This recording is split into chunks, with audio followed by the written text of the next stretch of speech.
부동산 투기와의 전면전에 나선 이재명 대통령이 연일 임대 사업자에 대한 세제를 문제 삼으며 전선을 넓히고 있습니다. 민주당에선 합당을 둘러싼 내용이 계속되고 있는데요. 그 분수령이 될 민주당 의총 결과도 두 분과 함께 전망해 보겠습니다. 최진 대통령 리더십 연구원장, 조청래 전 여의도연구원 부원장과 함께합니다. 어서 오세요. 네, 안녕하십니까. 먼저 이재명 대통령이 다시 한번 던진 부동산 투기와의 전쟁. 등록 임대사업자가 받는 그 양도소득세 감면 혜택을 적용하는 것을 두고 이거 계속 적용하는 게 맞느냐 이런 문제였는데 여기에 대해서 좀 어떻게 생각하십니까? 그러니까 정확히 부동산 임대업자를 딱 겨냥을 해서 이제 이른바 SNS 메시지를 던지지 않았습니까? 예. 그러니까 서울 시내 아파트 42,500 세대는 절대 적응 물량이 아니다. 이 물량만 나와도 상당히 부동산 시장이 안정이 될 수 있다라는 이제 메시지를 강력하게 던졌는데.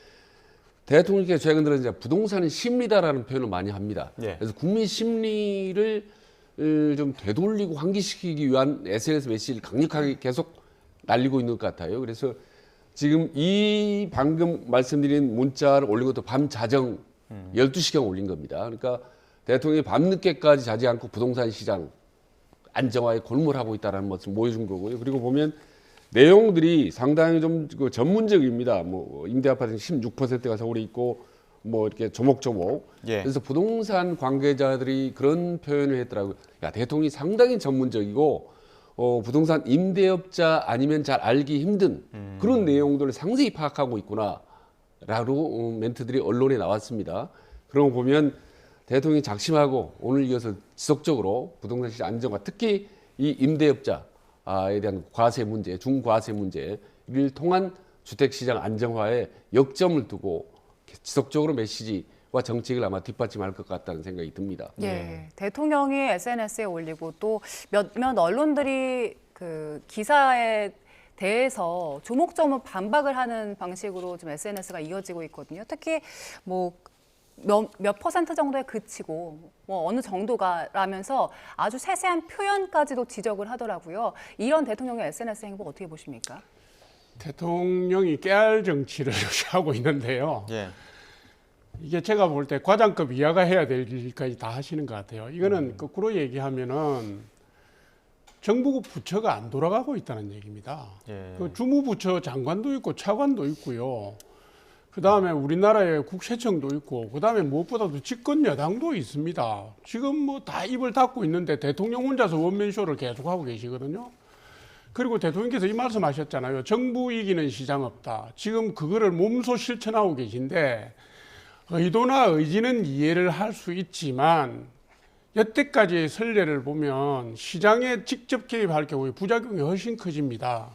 지금 등록 임대업 갖고 지금 깨알 지시를 또 하셨잖아요. 네. 올해 뭐 등록 의무 기간이 끝나는 게 서울만 25,000세대 있다고 그러는데 대통령께서 말씀하신 중과 유예 시점 5월 9일을 시점으로 보면 그 전에 25,000채 중에서 몇 채가 의무 등록 기간이 끝나는지도 모르겠고요.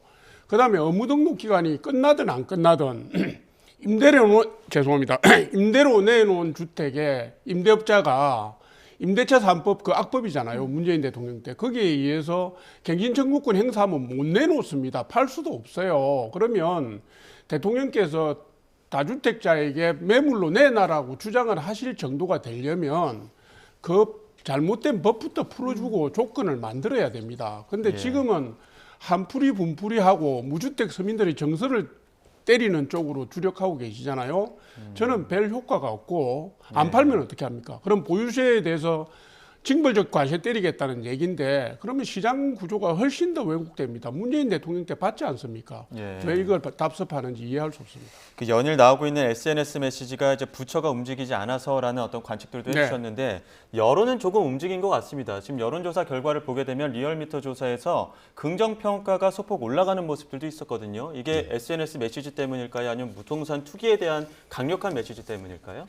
그러니까 부동산을 통한 어떤 민생 역점을 두는 어떤 대통령의 어떤 국정운영 어떤 방향성에 대한 저는 기대와 지지라고 보는데요.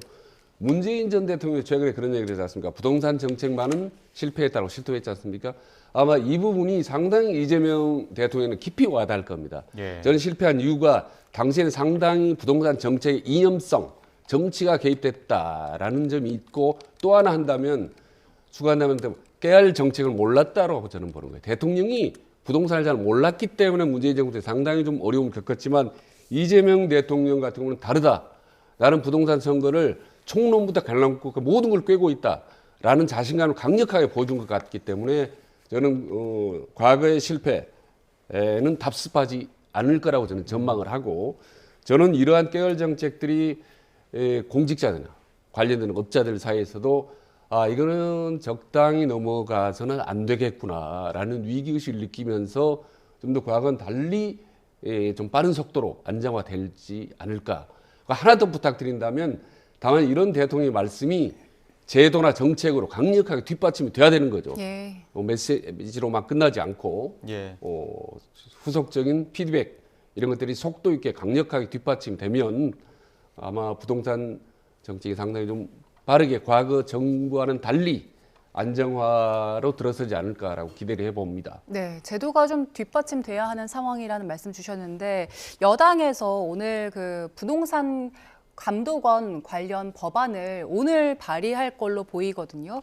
이게 이제 발의가 되면은 그 영장 없이도 개인의 대출 정보 확인할 수 있는 그런 내용이던데 이 법안 추진하는 거 보니까 좀 속도를 내는 것 같아요. 옥상옥이잖아요. 부동산 감독원에다 수사권을 주고 사법적 권한을 부여했거든요. 그럼 시장 개입을 직접적으로 해라는 얘기 아닙니까? 제가 드리는 말씀이 이겁니다. 8개월 전에요. 9개월 전입니다. 9개월 전에 대통령 선거 때 이재명 대통령이 뭐라고 국민들한테 약속을 했냐면 주택 공급 늘리고 보유세를 세금을 강화하는 거 하지 않겠다. 예. 그 다음에 다주택자 중과 유예하겠다라고 말씀하셨어요. 그런데 한 6개월 가만 계시다가 대통령 되시고 난 뒤에 가만 계시다가 지방선거 다가오니까 지금 정서적으로 감정적으로 국민들의 감정에 곧장 호소하는 방식으로 때리고 있는 거거든요. 그런데 이게 지금 그렇습니다. 세제도 그렇고 법도 그렇고 그다음에 부동산 감독원까지 해서 법령 제조까지 해서 온통 시장을 압박하는 쪽에다가 지금 역점을 두고 있잖아요. 징벌적 과세로 가면 가지고 있는 사람이 시점 내에 못 팔 경우에 계속 버틸 수밖에 없습니다. 문재인 대통령 때 그렇게 버티는 바람에 결국 수도권 민심이 안 좋아져서 손들었잖아요. 왜 똑같은 실패를 답습합니까? 어저께인가 그저께인가 문재인 전 대통령이 네. 부동산 정책 실패에 대해서 탁현민 전 비서관하고 네. 유튜브를 통해서 얘기했잖아요. 네. 그 얘기를 왜 이 시점에 했겠습니까? 이재명 대통령에게 보내는 경고라고 저는 봅니다. 진보 진영 내에서도 우려를 표하는 방식으로 깨알지시하고 개입하고 시장 왜곡하고 이렇게 하면은요, 그 부담은 국민들에게 고창 갑니다. 예.